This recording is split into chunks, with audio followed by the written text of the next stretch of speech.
திருமகள் TV பல்சுவைகள் படைக்கும் பாசறை. Tamil cinema, அரசியல் என இரண்டிலும் வெற்றி கொடி நாட்டியுள்ள எம்ஜிஆர் தனக்கு நெருக்கமான பல சினிமா மற்றும் அரசியல் பிரபலங்கள் இருந்தாலும் நடிகர் கே. பாக்யராஜை மட்டும் தனது கலை வாரிசாக அறிவித்தார். எம்ஜிஆரின் இந்த அறிவிப்பு அந்த காலகட்டத்திலேயே பலருக்கும் ஆச்சரியத்தை ஏற்படுத்தியது. பாரதி ராஜாவிடம் உதவி இயக்குநராக இருந்த பாக்யராஜ் புதிய வார்ப்புகள் என்ற படத்தின் மூலம் ஹீரோவாக அறிமுகமானார். அதனைத் தொடர்ந்து சுவரில்லாத சித்திரங்கள், மௌன கீதங்கள், என்று போய் நாளை வா, ஒரு கை ஓசை, தூரில் நின்று போச்சு போன்ற பல படங்களை இயக்கி ஹீரோவாக நடித்து வெற்றி கண்டார்.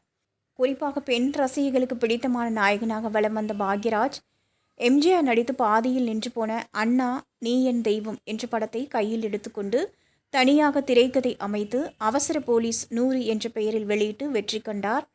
இந்த படம் மற்ற மொழிகளிலும் ரீமேக் செய்யப்பட்டது. எம்ஜிஆர் பாக்யராஜ் இடையே நெருக்கமான உறவு இருந்தபோது எனது கலையுலக வாரிசு பாக்யராஜ் தான் என்று எம்ஜிஆர் அறிவித்தார். இது ஏன் என்பது குறித்து தற்போது விளக்கம் அளித்துள்ள பாக்யராஜ், எம்ஜிஆர் என்னை கலை வாரிசு என்று அறிவித்த 2 நாட்களுக்கு பிறகு ஒரு பொதுக்கூட்டத்தில் சினிமாவில் நான் செய்ய பல வருடங்கள் எடுத்துக்கொண்ட செயல்களை இந்த பையன் ஆரம்பித்த சில வருடங்களில் செய்திருக்கிறான். எனக்கென்று ஒரு பெரிய மாஸ் வருவதற்கு எனக்கு பல ஆண்டுகள் ஆனது. ஆனால் இவ்வளவு சின்ன வயதில் பாக்யராஜுக்கு அந்த மாஸ் கிடைத்துள்ளது. இதனால்தான் அவரை கலை வாரிசு என்று அறிவித்தேன் என்று தெளிவுபடுத்தியதாக பாக்யராஜ் ஒரு பேட்டியில் கூறியுள்ளார். திருமகள் டிவியை லைக் செய்து உங்கள் நண்பர்களுக்கும் ஷேர் செய்வதுடன் சப்ஸ்கிரைப் செய்து ஆதரவு தாருங்கள்.